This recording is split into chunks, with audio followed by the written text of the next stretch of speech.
9.7 million ounces of gold resources that we have in Mexico are divided into two domains. One is what we describe as an oxide portion, and the second is a sulphide portion. We purchased the asset for an equity interest in our company from Goldcorp. And they studied and drilled over $100 million worth of drilling, in fact, of the project in Mexico. So they have a very large open pit design. Our interests in the short term are a bit more modest. We've designed a project that will essentially take the top off of the ore body oxide portion. And the benefit of that is we'll be able to utilize a simple heap leach pad to recover the gold ounces without a requirement to build a large mill, similar to what they have 50 kilometers away. Oxidized gold ore is cheaper to process. Is that's what yeah, exactly. Heap leach open pits being one of the cheapest gold mining processes in the business. Hence, I notice your AISC is exceedingly low, even for this part of the world. Yeah, for the same reasons you've tried to describe. Open pit with a low stripping ratio, in our case less than 0.6 to 1, leads to low capital cost.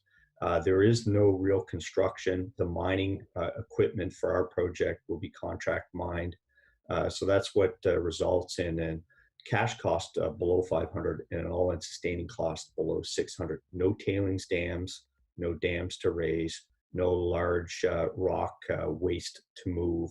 All of that leads to the economics that we have. Right, and you mentioned the Goldcorp spent $100 million. So was that entirely on drilling, or are you inheriting anything else from them? No, so we've inherited a number of things in our acquisition of that asset. I'm not counting the original purchase cost of over $300 million for this deposit.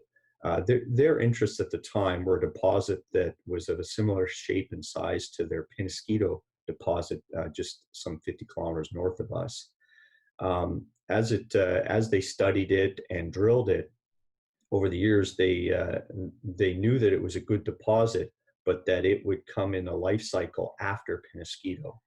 And so on an NPV basis, it made sense for them to roll it out to a junior, Orla, and allow us to strip the oxide, so the top portion of it, which would expose the sulphide, and at a later date make a decision about whether they re-enter the project for the remaining sulphides. What's the strategy here? You've got this oxidized ore. Is that generating value for shareholders now, or is that a case of using that money to finance the sulphide component of this project?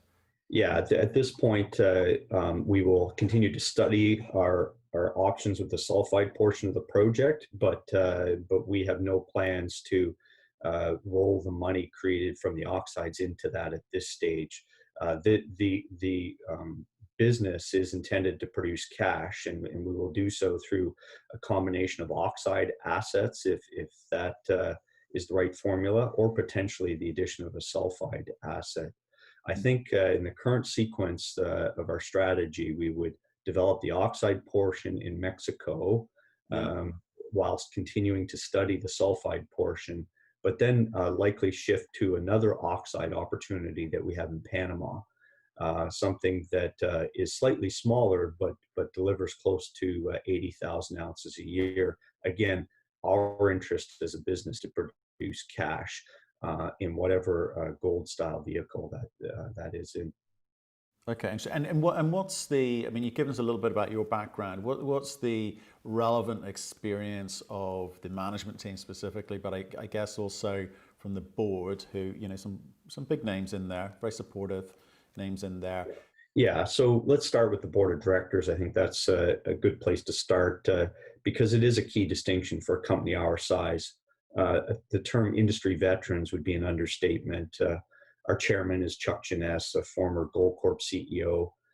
We also have directors, the likes of which include George Albino, who's the chairman of Eldorado Gold, Tim Haldane, former Agnico mine builder, specifically heap leach, open pit, Mexican mines, in particular. Rich Hall, director for IM Gold, Jean Robitaille, the current senior vice president for technical services for Agnico, and Dave Stevens, the VP for Corporate Development at Goldcorp. You got some really big names in there. Who's actually active? They're not just there as a sort of nameplate exercise. How do you interact with them? Yeah, so obviously our job and my job as the leader of the management team is to execute on the strategy of Orla, which is to utilize our exploration resources to develop gold mines that produce cash. And what they do is offer world-class guidance and oversight to our management team. Each of the masters, generously contributes their expertise to Orla for the success of the shareholders, which include themselves. They are active. I speak on a constant basis with many of them, and of course their role is to provide oversight and guidance to us, and they've been generous in that support. Right. I noticed a couple of the names, Pierre specifically, who put their money where their mouth is. Pierre has a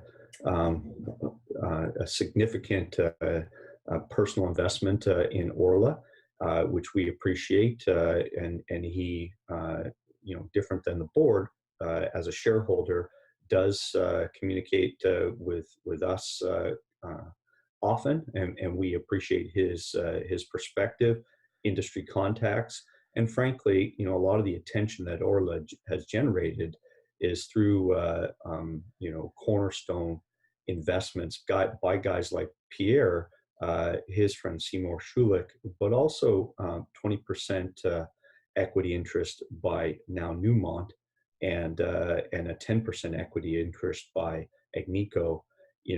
Tends to give confidence to other investors that industry professionals believe in this story.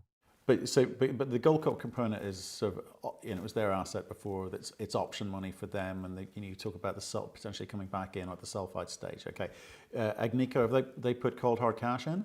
Agnico's interest is through the Panamanian asset, so they had a significant interest in Pershimco, which is the asset that we acquired in Panama. Just to finish up on your question, their cash interest and their infusion since the acquisition via Goldcorp and via the Panamanian asset has been to participate pro rata in all the subsequent financings. So in each of the subsequent financings, they've maintained their equity interest.